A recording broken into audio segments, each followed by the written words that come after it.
Hey, world. So, Mandy's running a couple minutes late, and I think Kelly is too.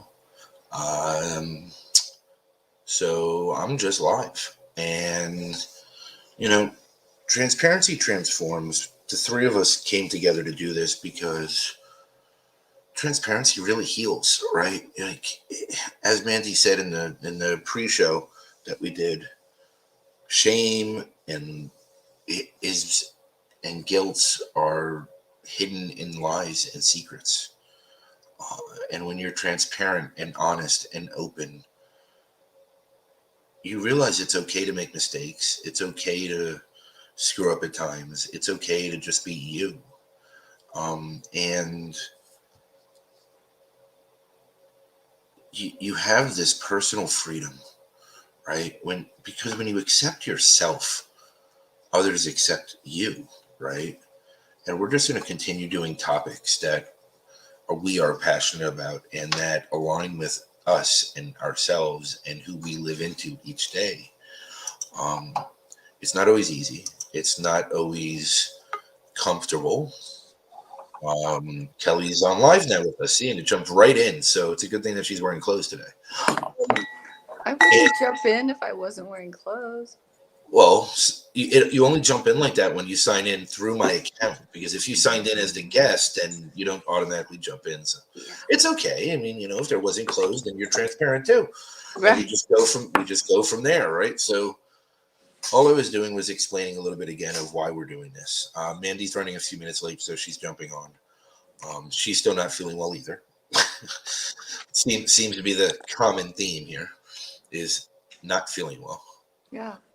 Um, but transparency to me is very important. It's how I live my life, and you know it's a huge ask for people that are close to me because they know that if a circumstance, situation, something happens, that I'm going to be transparent about it, right? So being close to me is an enormous ask. I believe it's worth it when people are ready for that, because I bring lots of value to people's lives.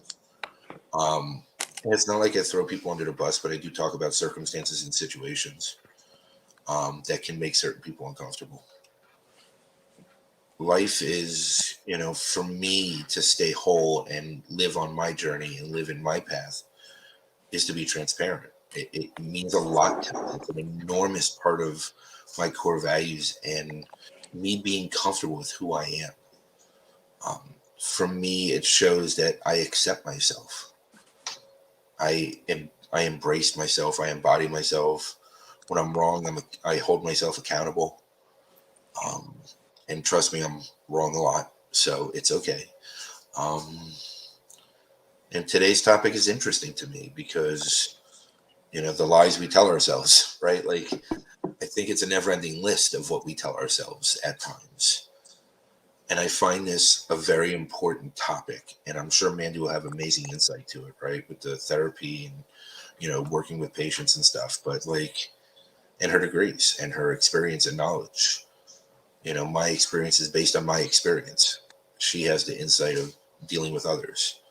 Um, I think the biggest lie that I tell myself on a regular basis is that I can fix someone else because I really want to. I really just want to help people be their best version of themselves. And I really just want people to get there maybe faster than they're willing, faster than they're able, faster than they can. Um, and a lot of times it's a lie that I tell myself that I can come in and do it for them. And it doesn't work. I have an ex wife to prove it, and many other failed relationships. So it's tough, right? Like that. What did they call it? The trauma triangle. Is that what it's called, Kelly? Yeah. You're either the saver, rescuer, whatever it is, or you're the villain, or you're the victim, right?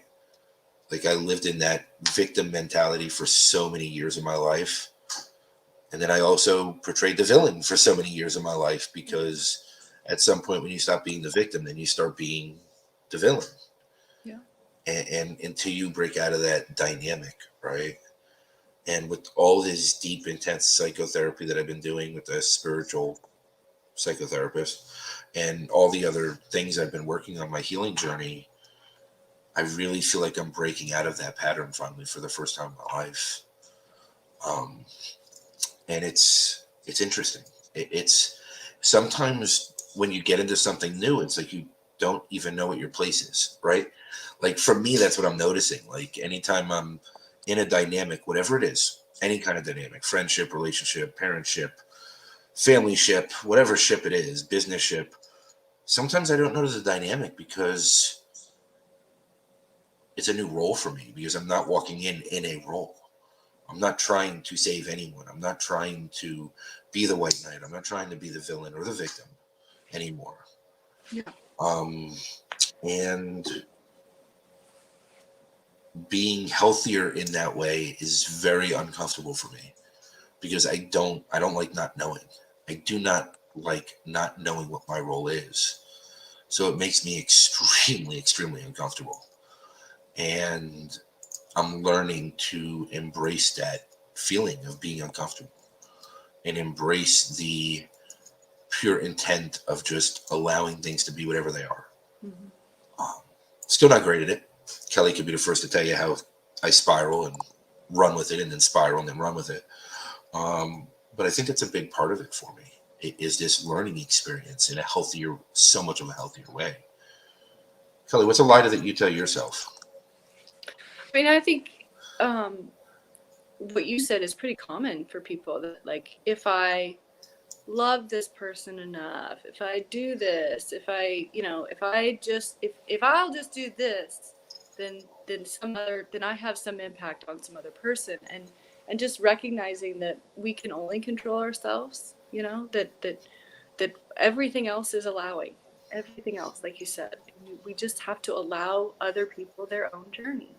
And it doesn't matter if it's, a family member who you want, them to, like, get their act straight, and whatever, or romantic partner or whatever it is. It doesn't matter. That, like, recognizing that we are only responsible for us. That's it.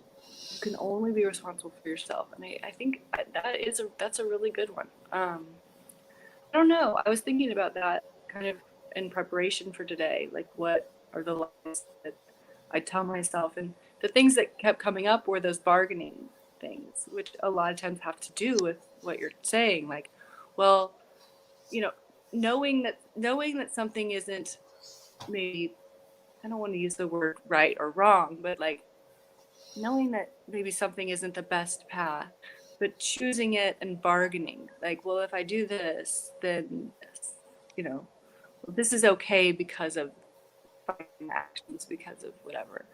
And ultimately, it's, if I'm really completely honest, it's for short term gains or short term pleasure, and not trusting in the long term, not trusting in, whatever that plan is long term, um, not being able to let go of that immediate pleasure, or me, you know, yeah. I th- yeah, on that note, right? Like he said at the end, the wholeness, right? So the other lie that I used to tell myself all the time is that I'd be complete if I had someone. If I was in a Mm-hmm. relationship, I would be complete. I'd be whole. I'd be happy. Mm-hmm. Everything would be amazing. And Amazing. who like I've done it so many times, right? Like if I was in this relationship, my life would be amazing. If I was in this, or if I could find a partner that wanted to be this, and we both were great, and like we'd complete each other, like Hallmark. Oh, that's so Hallmark. All they want to do is sell Well, us. All they want to do is it sell us is. shit. It is, and I think, that's something that we kind of touched on last week when we were talking about the importance of self-love. We're conditioned to believe that we're incomplete without that partner. We have to find that soulmate, that puzzle piece to complete us. And it's just wrong. It's just flat out wrong. That and when we're programmed to believe that, then we're always coming from this place of lack. We're always feeling like we're incomplete. And Thurston, you mentioned wholeness. Like, I am whole all on my own. Yeah. And that relationship, whatever relationship, is just a supplement. It just, hopefully it brings me up, it uplifts me, it encourages me, it, elevates me. But yeah, you have to love yourself. You have to know that you are whole and complete on your own. And when we're so, we're so conditioned. When we finally recognize and let go of the thought that we need someone else to complete us, that's when we can have real, true, healthy relationships.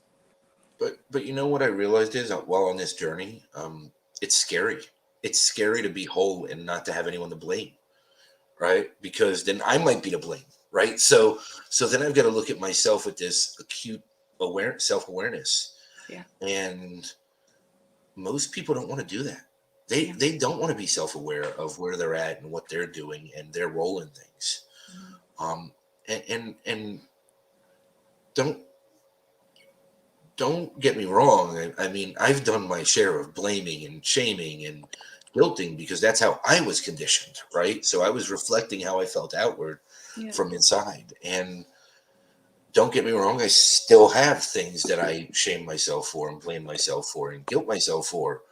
But as I've been healing, I've been reflecting it outwards a lot less and healing those wounds. And it takes a real deep self-awareness, which is very uncomfortable at times. And, it's not an easy journey. This journey of self-healing and self-love is, not easy by any stretch. But what I can tell you is, from my experience, where I was 2 years ago to where I am today, it's not even comparable. And I'm still not where I'm going, right? Like, this is everyday learning. And I still make mistakes every day. Like, I'm okay making mistakes every day because I also hold myself accountable every day. Yeah. There isn't slips. There isn't, Kelly could be the first one to tell you, I question my intent with almost every decision I make. And it's not because I doubt myself. It's because I've been so programmed and conditioned to always believe that my intent is wrong. So now I second guess everything a lot. But, I'm learning to trust myself so much more than I ever have. And I'm so excited for where this journey takes me over the next 6 to 9, 12 months, years. This is truly just amazing. Like, the minute you start feeling whole, the minute that you start feeling complete, Rhonda.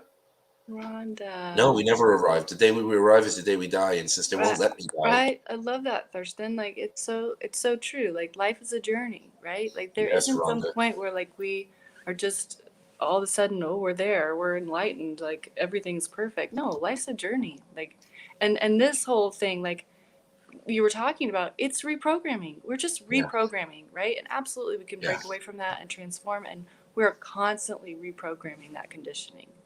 Another lie that I think is very similar to what you said in terms of the relationship is, or just thinking that I just need that one relationship. Another lie that I think we tell ourselves is, well, if I just have this, then I'll be happy. Well, if I just get this like next paycheck, or if I just can go on this vacation, or if I can just do this, or I can just do that. Like, when we attach our happiness to something in the future, that's a lie. Like, it's a lie that we need X, Y, or Z in the future to be happy. We can be happy today, right now, in this circumstance, exactly where I am, with my bank account exactly what it is, with my relationships exactly as they are. I can be happy today. I do not need that next thing tomorrow or next month or next year in order to be happy. Yeah.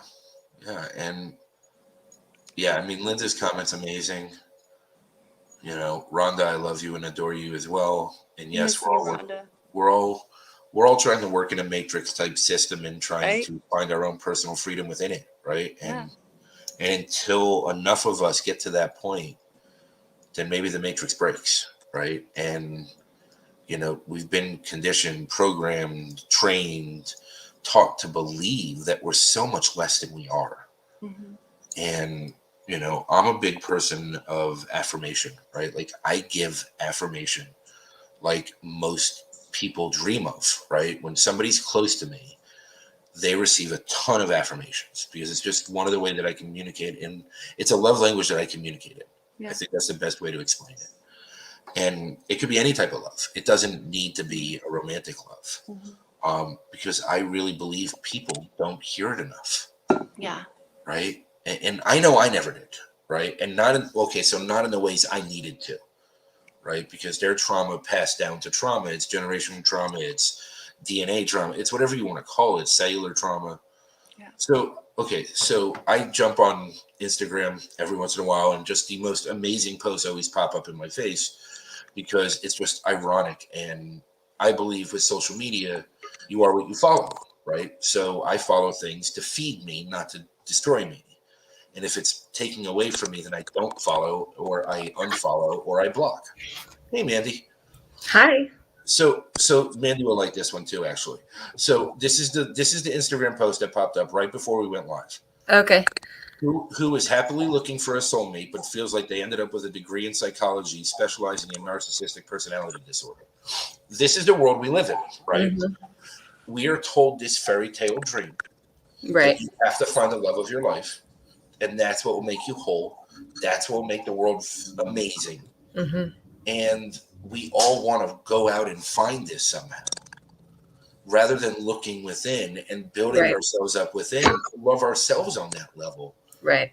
Because when we radiate that love, then we get it. That love attracts to us. We don't even have to seek it. Hmm. But we spend so much time seeking things when we're not doing well. Yeah. It's like, it's just painful. So, Yeah. oh, go ahead, Andy.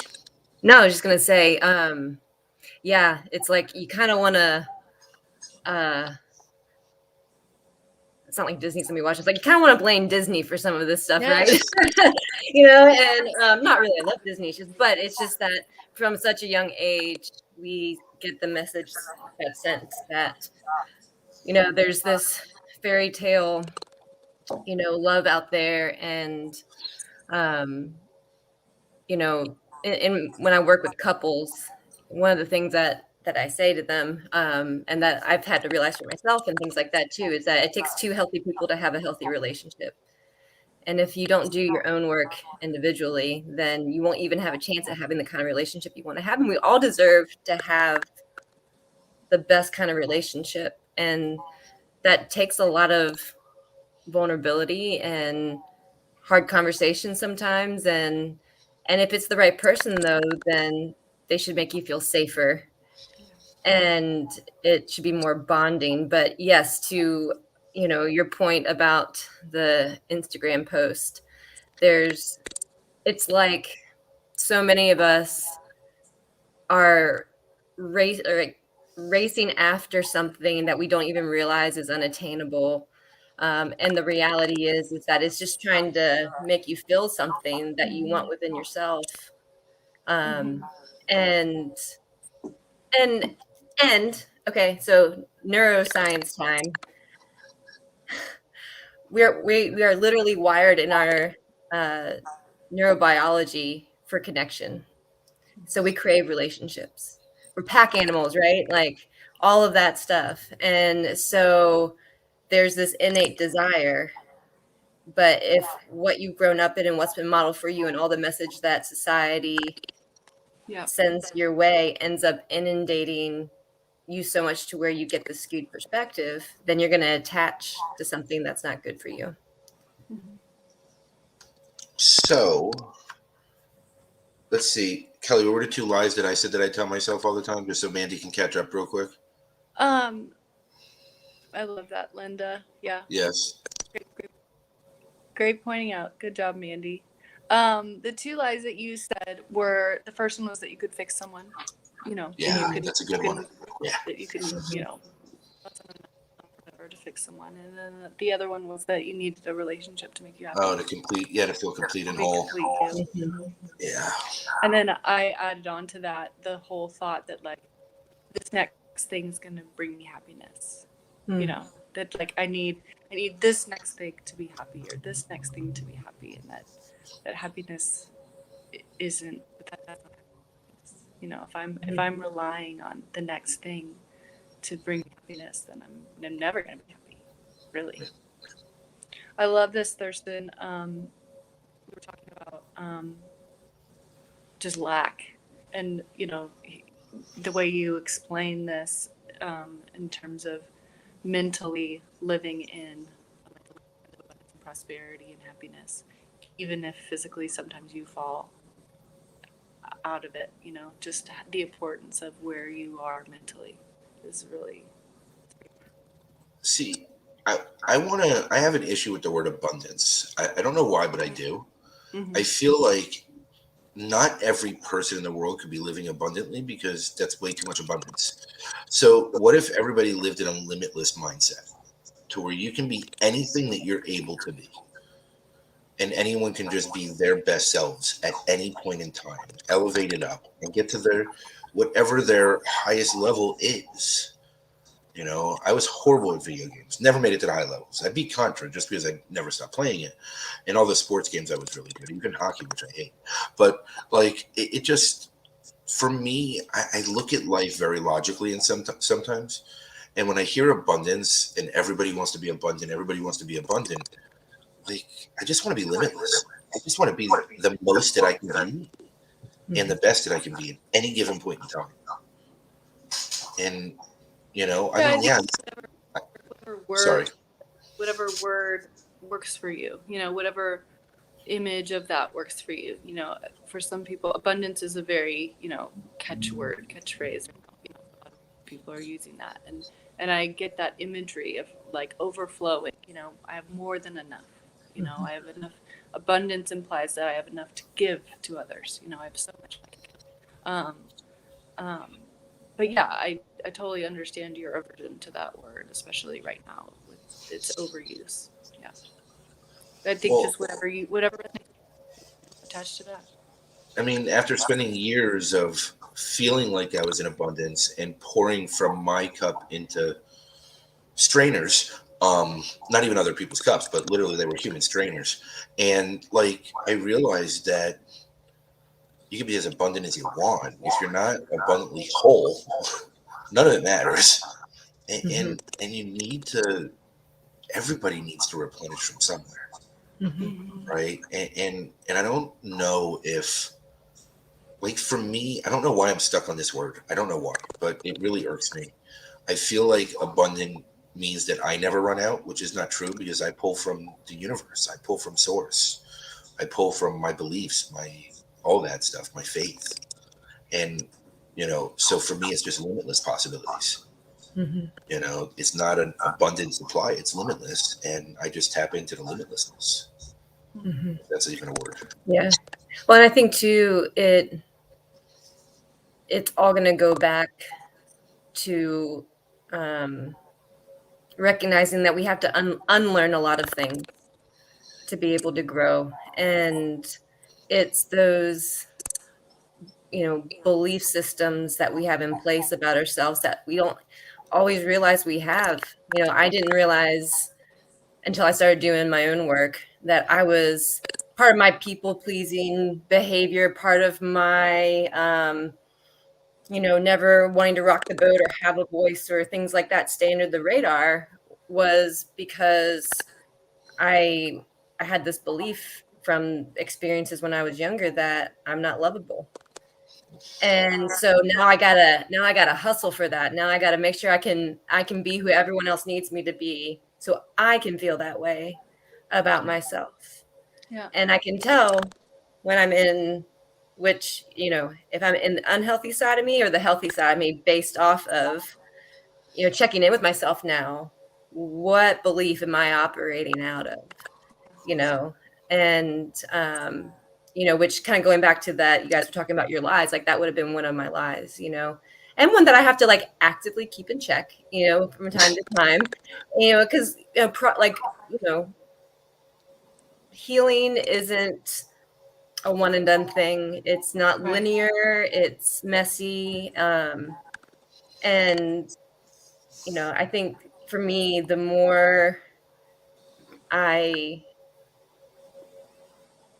stop betraying myself in little ways and recognize that if I can't be myself, then or if I'm myself and people don't like me, then they're not my people anyway, and that's okay because I'm lovable enough, all of those things. But it's our brain can't hold two conflicting beliefs, and so we're going to operate out of something.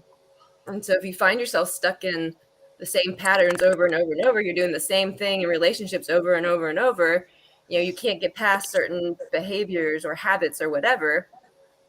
It's because of something that you have to unlearn about yourself that was never true to begin with. Yeah. Yeah, that I know. That one I know all too well about I'm not lovable. That's a good one. Yeah, I know that one. I lived in that for a very, very long time. And then again, the both parts, right? The dark and the light. Another thing I believe is that I can never be both, right? That's another lie I always told myself, that I had to be light. I couldn't even acknowledge the dark side, right? Yeah. Like, and that's just not who we are. Yeah. Like, at our core, we're human, Right. we're flawed, we make mistakes. Yeah. I love that, Linda. Own both parts of yourself. One of the things that I work with my clients is we identify the different parts, and instead of them being at odds with each other and arguing with each other and that back and forth in your mind, what would it look like for them to become friends? And like negotiate a little bit, and because even some of these negative parts of ourselves, they helped us survive a lot. Yeah. And we need to honor that. Just it's kind of like assigning it a new role. Like I don't have to engage in people pleasing behavior to be nice, but I can be that part of myself who just really loves and cares about people. Yes. But not do it out of that Right. belief. So now those two parts, they can make friends. I can still be that person. I can still be that loving, caring, giving person without the motivation of I have to do this for you to like. Right. Yep. I don't have to. I want to. Yeah. I guess it all depends on intent, though, too, right? Like at that, when we're able to identify the intent, or like you called it, the thought behind it, right, or the motive or whatever. When we're able to identify that, that's when we know that we're in a much healthier place to discern why we're doing something. Like why, I mean, I'll just say something and put myself out there because I always do it anyway, but whatever. Like when I'm building this new company, what was my intent for bringing the partners to the table that I did? Because I've made lots of mistakes in that in the past. So what was my intent this time? And what is my intent? And until I checked off that list in an extremely neurotic, self-aware space, I didn't mentally agree to make those choices. Because I know my old ways, and I know my people pleasers, and I know all these different sides of myself that used to be somewhat toxic or were toxic, depending on how extreme I want to go in labeling myself. But, I really wanted to make sure that I was doing it for the right reasons. And I was bringing together the right people. And I was able to really identify my why with each individual, and why this team is the right team, and why what we're going to be putting together is the right way to go about this for each person to be involved, and then allow them to make their own decisions. Some really great comments back about the limitless thing. Linda talking about the difference energetically between how does it get better and how can it get better than this. Love that. In fact, my screensaver on my phone is show me how it gets better. Yeah. It was a picture of when I went to Big Sur, and it just was like this really amazing time for me, and just a reminder of like, it gets like, show me, come on, universe, show me how it gets better. And then James, we were talking about abundance and limitless. James published a piece. James is on. Yeah, and I thought this was great. Yep. And that too, it when you're in that sort of mindset, it doesn't necessarily mean that you're not scared, right? It doesn't mean that there's not some fear that can be there. But when you're, yeah, you got to keep it real. That's right, James. When you're when you're in that mindset, you can turn that fear into excitement. Mm-hmm. You know, you can know that when I start to get anxious and nervous because I'm going big, Yeah. that means I'm doing the right thing. Yes. You know, and so it's not always about the feeling. The feelings and the beliefs are Mhm. different around Mhm. that, right? You know, when I start to get scared and go into imposter syndrome mode of, oh my God, what if I'm really not the expert? What if I really can do this? That means I know I have to do it. Yeah. That means that I'm going in the right direction, Yeah. and growing and moving forward. And uh, I'm giving you guys some fun facts today, 'cause I feel the need to be nerdy. So anxiety or nervousness and excitement look the same physiologically and chemically in the body. There's no difference. It's just the value we put to it. So when you're able to Yeah. turn that fear into excitement and you change that mindset around with it, you can use that energy to help you with your goals and your dreams and your beliefs and all of that. I love that. And what a great tool to be able to recognize that, right? Mhm. That when we have that anxious feeling, when we have that nervousness, it is as simple as making that connection and saying, no, I'm instead of an anxious, this is excitement for me. Transmuting that thought and Mhm. that feeling into something positive and useful. Love it. Yeah. Yeah. Yep. Yeah, when those feelings come in, your confidence withers. Yeah, and that's where too, Thurston. Like, so it's like, how do we even create? Where do we begin? Right? Where do we create this level of self awareness so we can even begin to change the story in our mind and start to do the work? And one of the things that I encourage myself and my clients and my friends and my family to do is learning to become like the curious little inner scientist of yourself. Be the observer. Like, notice your thoughts, notice your feelings. One of my favorite quotes by Aristotle is, the mark of a wise mind is the ability to have a thought and not believe it. So you can hold space and, okay, is this neurological junk from my past? Is this truth? What is this? And now you can begin to decipher. And, you know, it's little by little. If in one moment, instead of saying, this is another reason why I'm an idiot, and you caught that and was like, oh, I did the best I could. That was a good chance to learn, or whatever it is. Like, you flip it around, that step is monumental progress from, you know, going on autopilot all the time and continuing to not be in awareness. I just wrote that down. I love it so much. That on my mirror. For me, it's the power of the pause, right? Yeah. It's taking that step back, which is my whole life. I was reactionary. Everything that came out of my mouth, everything I did, every action I took, it was all reaction. I didn't have that filter in between. Mm-hmm. And I was always self-aware. I was always very aware that I am screwing up at this moment, but I'm hitting that damn button send anyway. And I thought that was okay. As long as I owned it, I thought it was okay. And truth of the matter is, I wasn't being fair to myself Mm-hmm. Mm-hmm. because I was saying things that shouldn't have been said, that I know I shouldn't have said. But now I've learned that power of the pause. And Yeah. even this morning when I got an email that wasn't bad, I hit reply and then I said, you know what, discard. Waited a half hour, then hit reply, then Mm-hmm. hit discard again, and then I hit reply. And it's knowing ourselves at such an intimate depth of a level Yeah. that we are able to catch ourselves in the process. Yep. Because there are times it is difficult to see it. There are. And I probably go into overanalyst paralysis more than anyone, Mm. especially at specific times. But like it's it's also created Yeah. this way for me to really see myself for where I'm at. Yeah. Right? Like, life isn't perfect. I'm not perfect. I don't pretend to be perfect. Mm-hmm. But I'm learning to trust myself and my knowing and my claircognizant abilities and everything else that I've always disregarded in my life.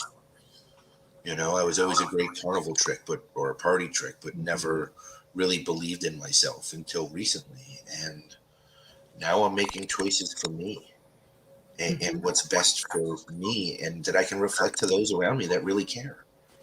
Right. So, Well, and what's amazing is and I'm learning this too, when I start having the courage to make choices and do things that are best for myself, mhm. everything else starts to align. And it's really not as much effort. Yeah, patience is a choice, that's for sure. I love that, Mandy, because again, it's the reprogramming, right? Like Mm-hmm. aside from the people pleasing side of me, right? It's Mm-hmm. it's just the reprogramming of like as we've talked about Glennon Doyle's Untamed, but Yeah. like as a woman, it's like it's our job to like give and do and serve, and when we when when we put ourselves first and we do what's best for us, it feels selfish. Yeah. Yeah. It feels like that's not what we're supposed to do. Yeah. It takes reprogramming, but Yep. like you said, I love it. When we do that, everything else aligns. Everything Mm-hmm. else feels easier Yep. because I'm coming from this full place. I'm Mm-hmm. coming from this. I'm aligned. I'm doing exactly what I need to be doing. Everything else just kind of falls in line. It's just Yeah. easy. It's just easier. Yeah. But it does. It takes reprogramming, Mm-hmm. Yep. unlearning. Yeah, the unlearning and learning process. Yeah. Yeah. Well, and really it's, not only that, it's getting back to who you really are to begin with. Remembering. Hmm. Yep. Yeah. And from there growing into, because of who you are and the unique way you're wired and the skill sets you have and your own passions and gifts, then growing into the person with that you want to be. Yeah. These have been great comments and questions that Yeah, people have I'm been so sharing. grateful for everyone's interaction. It's awesome. It's interesting. The show, I really love this show. Right? I feel like it's perfect for the three of us because of all the directions that we look and we live, right? And how we Hmm. speak and live into the world and embody every day. And I love these topics, right? Like, I mean, who wants to talk about how they lie to themselves? Like, I love this. Like, this makes me happy. Almost like putting my shit out there makes me happy because I feel a freedom. Like Yeah. when I let it go and I own it, it's gone. Yeah. It holds no power. It's exactly what you always say, Mandy. Like shame hides in secrets, right? So when you say your truth and you are transparent, the shame has no power anymore, right? Yeah. And you release it all. And like for me, this is my happy place: is dumping my shit out to the world. Mm-hmm. Now, how the world receives it is up to the world. It's Yeah. not always going to make everyone happy, but I'm okay with that too, right? Mm-hmm. Somebody can say he's way too vulnerable, he talks too much, he says too much, he doesn't shut up. And I don't care. So just Mm-hmm. turn it off and don't listen. Like, Yeah. or find your own truth and live into it, Mm-hmm. right? And be inspired. There's nothing that anyone has done that nobody in this world before them hasn't. Right. It's all been done already. Like the worst things that you can possibly imagine been done already. Own it, admit it to yourself, find peace within yourself, and move on. Learn from it. Mm-hmm. But again, it comes down to self-awareness, and that's the part that people don't like. Yeah. And like, that ability to admit struggle, the ability to, be open about what's really going on in your world. There's so many ways we stigmatize ourselves around not speaking up. Like, even I'll be vulnerable even as a therapist. There's this perception, and I would say I don't struggle with this quite as much anymore. I do from time to time when big things come up in life, but it used to really be hard for me to feel like I have to have it all together because of my role, because of who I am in the eyes of my clients and the public and things like that. And that is a way that we shame ourselves, or, like a lot of men, that whole toxic masculinity where they feel like, emotion is weakness, and they feel like, you know, vulnerability lessens their manlyhood, and maybe not so much be conscious thoughts, but just this resistance that's innately there, and so, I think it's important that we have our person or persons at the very least who you can really be real with, because that's, where that's not giving shame a chance to metastasize with inside of you. Yeah, we talked about this a little bit last week too. Even said on our kind of intro show that the shame parts are the parts that we need to share, and Brene Brown talks so much about shame only lives in secret and only lives in darkness, and just that you may not be the type of person that wants to get on a show and like spill all to anyone willing to watch, but just having a person, having someone who you can share those sides of you with allows it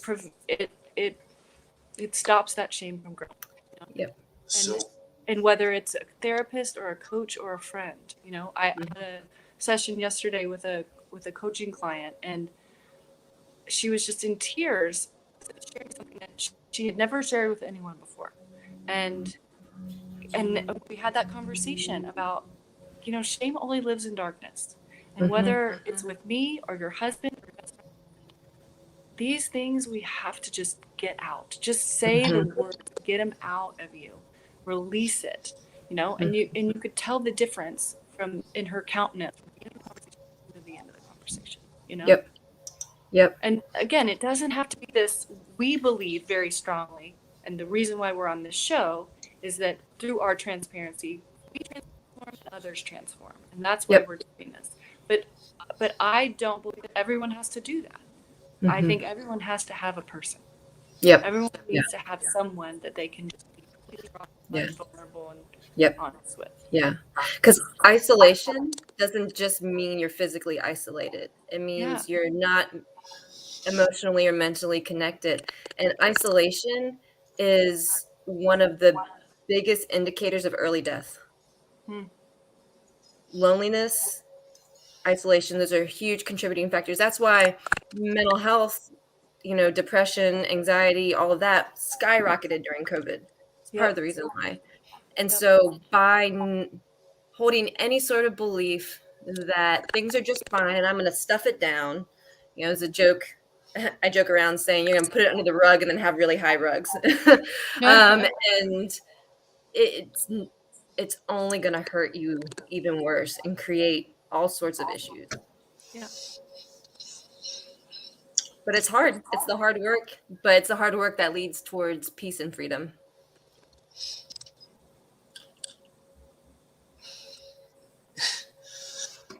I'm actually silenced, so I don't know what to say right this second. So that doesn't happen often. So we've got to take advantage of this moment of silence for me. What other lies do we tell ourselves? Does anyone in the audience have one they want to share that we haven't touched on? What about I'm responsible for everything? I've owned that one for quite a while in many ways, with many people, many times, many businesses, many companies. I've always tried to take that responsibility. I think it goes back to my control, though, right? Like, I think that's what it is, right? Like, it is. It's about a control to control the amount of pain I can have. Yeah. Well, and so that goes back to, as well as I can recognize what I am not responsible for, or I can safely let go of some control. Because the illusion of control, you know, is very real, but the reality is that you obviously can only control what you can. And so by countering those responsibility and control beliefs with mantras and words like, I can safely let go of some of this. I'm not responsible for everything. I'm just responsible for this next thing or whatever it may be. Um, I think as that's a big one for parents. That's a big one for business owners, for entrepreneurs, for the breadwinner of the family. There's a heavy weight that comes with that. Um, and, whatever that message is, that narrative in your mind that you're telling yourself around all of that is either going to create a lot of anxiety and stress, or you're going to be living in passion and motivation. So this is the first year that I'm ever excited to have my parent-teacher conference with my kids' teachers, Mm-hmm. because I am so excited to tell them that they are my kids' grades, not mine. They're not my responsibility. Yeah. I will give them time windows like I do every day to sit there and do homework with them for 2 hours every single day. But it is not my responsibility to get it done. So don't email me 30 times a day telling me that something's missed, Mm-hmm. because it's not my problem. Mm-hmm. Yes, I want the best for my children. Yes, I want their grades to be the best that they can. But I'm not owning their work ethic, and it doesn't define who I am as a parent. Mm-hmm. And I can comfortably say that today and be really happy and smiley when telling the teachers that, because I don't think they're used to that. I think they're used to parents wanting to micromanage their students' grades. And you know what? School's just not for everyone. Yeah. It's not, especially this system. Mm-hmm. And I know my son's just like me, and the system wasn't made for me. So why am I going to force him to diminish himself to fit into a system that doesn't work? Mm-hmm. I'd rather give him extra ways. Like, you ask my son about the solar system, he'll tell you 12th grade level stuff at 9 years old. Mm-hmm. But they're not going to teach him anything that's relevant or that he's interested in, even though he'll probably be in space more than he'll be on the planet, right? So I think, as we look at these systems and look at ways to redevelop them and recreate them, education's probably number one on the list. Because if we teach our kids to love themselves, that they are whole, that there is nothing wrong with them, and that they can heal through it. Unfortunately, they'll never be probably a therapist again. So Mandy might have to pick out a new career, but like, we become our own healers and teachers. And, a lot of the lies that we tell ourselves are systemic. Mm-hmm. The way that the system has been created around us. And who knows, maybe in one of my past lives, I helped create the broken system, probably. But I'll want it before they let me leave. I'm probably going to have to rechange it again. So no matter what I try, I can't go. So I think but it's so important to recognize, though, that and it's freeing to recognize that a lot of the lies that we tell ourselves are those things that, it's that so many of those lies are things that are not of us, Like I tell myself that I'm only worthy of love if I do this, or I'm only worthy of being desired if I look this way, or if only, and those things just aren't true, right? Those things are learned behaviors that are learned thoughts, learned beliefs that we just need to unlearn, And to me, that is freeing. That is comforting. It helps me let it go when I know it wasn't, that's not true. It's not my truth, and it helps me not blame and shame myself over it. Mm-hmm. So if we, oh, I was I just looking at laughed that at the size of fish I was saw. Yeah. So, as we start to close,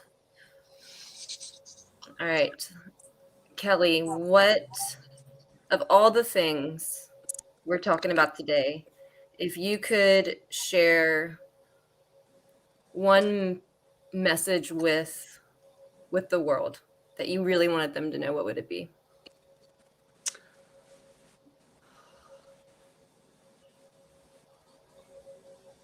Be thinking, Just that, Michael, you're next. yeah, just that Say it again. you have the power to change. Mm-hmm. You know, that it is within you. You have everything you need within you to change, Mm-hmm. to heal. Um, you might want some help. You might want a therapist or a coach or a friend to come alongside you and guide you. But within you is everything you need to change and heal.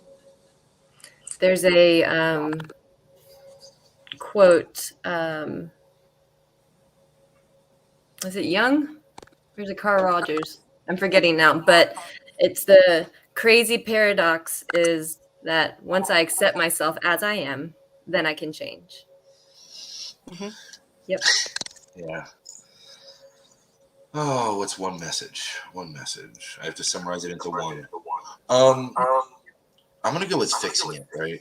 Like, never be afraid to walk away from a situation that you walked in to fix. Because what I've learned from me and my fixer desires is I really lose myself in those circumstances.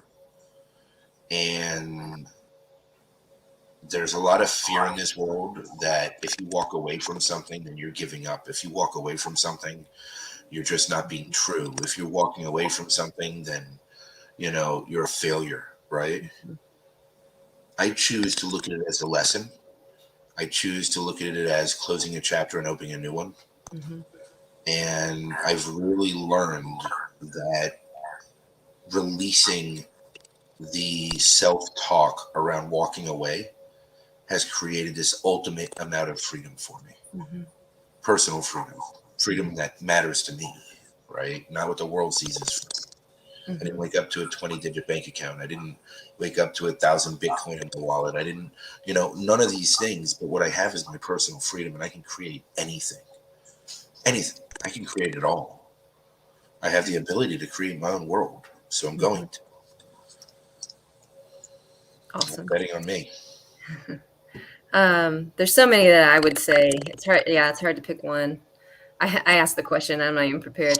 The thing that my that's sticking out in my heart right now is that made me think of Sue Monk Kidd. She writes lots of books on listening to your longings, and that our deepest longings are the things that we have to start going after and getting out of that I'm too old, I'm too young, I'm a parent, I'm a whatever. And because every time we have these longings and things that we really want for ourselves, letting ourselves dream, and knowing that you can actually try to take steps to make that happen.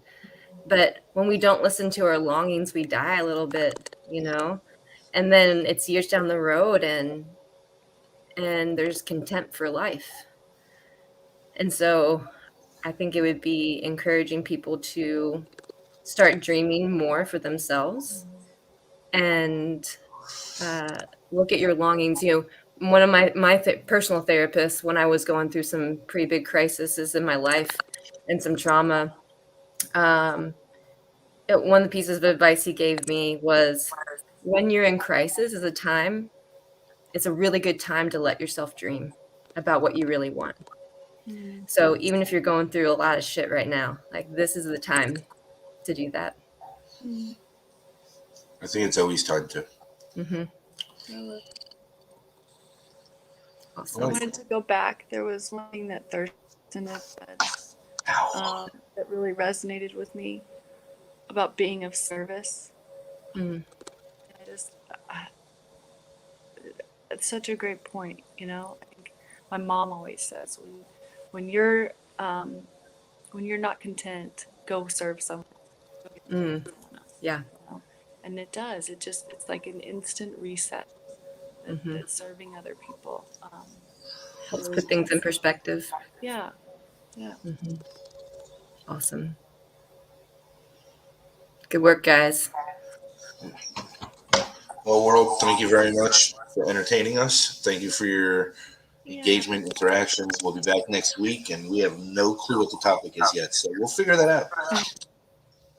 Really, thank All you right. everyone for. Thanks, everyone. Thank you. Good to see you all. Bye. Bye.